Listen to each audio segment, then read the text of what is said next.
Hey guys, it's Poohead189 from Faerun History, and if you're a new subscriber, you're likely here because you're also a fan of the Dungeon Cast, and you enjoyed the episode I guest starred in. I realized at the end of the episode that there were a few things Will, Brian, and I couldn't tackle about Drizzt, and even if you're an old subscriber, you'll learn a few things if you haven't read the Drizzt series.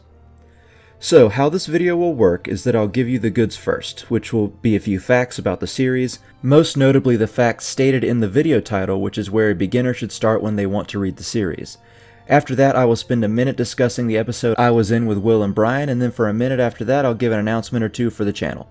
Now, there's a pretty big debate in the Forgotten Realms novel community when it comes to the Drizzt series, and that is on if one should start reading the series from the Crystal Shard, which is the first book R.A. Salvatore wrote, or Homeland, which is the first book of the prequel trilogy, and the fourth book written by R.A. Salvatore on Drizzt.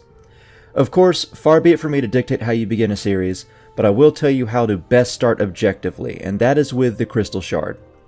There's a sizable community that really believes Homeland is the best book in the series to start out with, and granted, it is for a good reason. Homeland is a very good book that details Drizzt's birth and first few decades of life in Menzoberranzan, the city of the Drow. However, there are a few problems with beginning there. One, it was written as a prequel novel for people who already knew who Drizzt was, and while R.A. Salvatore is always good at introducing characters each novel, it still will leave a reader wanting if they were not already invested in the character, Drizzt.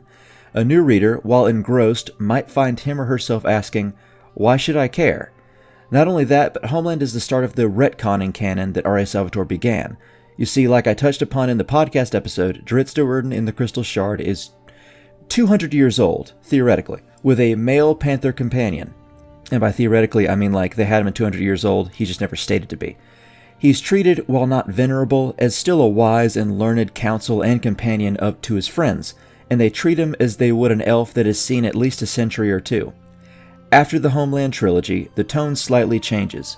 Drizzt, while still respected for his skills as a ranger with decades of experience, isn't the elder master anymore. He's slightly more personal when written, and he's a very nice combination of how he was at the end of the Icewind Dale trilogy and the prequel trilogy. If you begin with Homeland, not only will you need to read the Icewind Dale trilogy going backwards in character development, but as stated, you'll also need to deal with the small instances of retconning.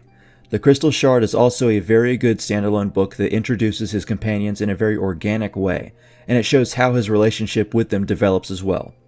So, in overview, if you want a good, organic introduction to Drizzt and his friends, and you don't want to believe that the humans Catti-brie and Wulfgar have known Drizzt for hundreds of years, since he was 60 years old, you should start with the Crystal Shard and the Icewind Dale trilogy.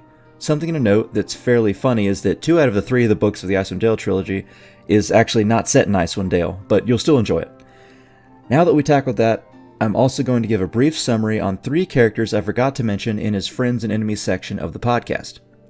The first guy I really hit myself for not touching upon, because while Drizzt's main rival is Artemis Entry, Obold Many Arrows is probably the most badass villain in the series, which is strange to think of because he's just an orc war boss. In fact, he used to be a normal orc warlord, maybe slightly more cunning than most, a bit more ambitious, but still only relatively successful. He held the Citadel of Many Arrows, which was the orc-occupied Citadel Felbar, until a large rival orc horde attacked him. He actually managed to hold them off, even outnumbered 3-1, and he killed the rival orc leader, although he had to flee due to wounds sustained in the battle. The Citadel was taken shortly after, but not by the orcs that attacked, but by Emrys Warcrowned and his dwarven troops, along with some troops from Silvery Moon who retook it for the Warcrowned dwarves. Obold retreated to Dark Arrow Keep and for the longest time wished to recapture the Citadel of Many Arrows, and even gained an alliance with the clan of Frost Giants from the Spine of the World. However, his ambitions would soar higher when Gruumsh blessed him, and he became an exarch of the Orc deity, growing even stronger than Wulfgar, smarter than the average human or elf, and wore a near impenetrable suit of armor, wielding a great sword of fire. Needless to say, he went from a small-time warlord to a badass villain and the king of the orc tribes of the north, one that would alter the fate of Drizzt and Bruenor Battlehammer for centuries to come. Now, there are a few minor but still relatively dangerous villains to mention. Roddy McGristle was a very deadly opponent for Drizzt during the novel Sojourn, when Drizzt first came to the surface, and it's the third book in the Prequel Trilogy. You love to hate him. Dantrag Bainray was a rival weapons master that sought to kill Drizzt to prove his worth, and he nearly succeeded.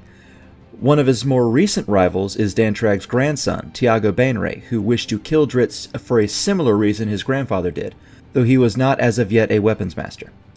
And I would be extremely remiss if I did not mention one of Drizzt's greatest friends, Catterly Bonadus, who was a human cleric and chosen of Danir, the god of knowledge, literature, scholars, images, glyphs, art, and cartography. Catterly has a wide range of friends himself, and he is the lead in his own spin-off series called the Cleric Quintet. If you would like, I can make a separate video on that series because I absolutely love Catterly and the Cleric Quintet. I remember when I was dating my ex and I had the chance to gift her one series at the time, and I gave her that one. Highly recommended. It's also notable that you do not need to read any Drizzt novel to get into the Cleric Quintet. Catterly and Drizzt just happen to be bros. Now, for those of you who watched my episode with Will and Brian, all of you have been awesome. The Dungeon Cast is an awesome podcast and community, and it's been a treat talking to all of you. There have maybe been 2 people who have been somewhat anal over me forgetting one fact during the podcast, but that's okay. I understand better than almost anyone about being picky when it comes to getting information about Drizzt right, and I want everyone else to have the correct info too, so I will edit myself now. And that is on Clacker, who was the hook horror I mentioned on the show that befriends Drizzt during time alone in the Underdark. In the podcast, I said that he might have been a human turned into one by a wizard, or a wizard experiment gone wrong, but I was incorrect, and I'm glad to give the correct information now. It's been about 7 years since I read the prequel trilogy, though ironically enough I am rereading it now, but I'm still in the first book, Homeland. But yes, Clacker was originally a Petch, which was a small, gnome-like humanoid made only for 2nd edition. They were much like small earth elementals that lived underground. The human wizard that made his abode far underground that turned him into that was Bristar Findlestick, and Clacker began to forget much of his past life of being a Petch, and then of course, he met Drizzt Do'Urden and Belwar Disengulp the Deep Gnome. Now again, thank you to everyone who's been so nice, and thank you on behalf of Faerun History if you follow us as well. You guys are so goddamn nice, it's incredible. Hope to be able to help on the Dungeon Cast again in the future. If you are someone who is an old subscriber of mine and you do not follow the Dungeon Cast, I would ask you to consider changing that because they are cool as fuck. Now, before the video ends, if you're a new subscriber, keep in mind that while I will make D&D videos, I also make videos on Warhammer, Tolkien's Legendarium and Lord of the Rings, various sci-fi series, video games, history, and whatever also happens to be on my mind. I just want you to know that this isn't a pure D&D or Forgotten Realms channel, even though I'll be posting more vids on that. So if you're in for variety, then welcome aboard. Thanks, guys.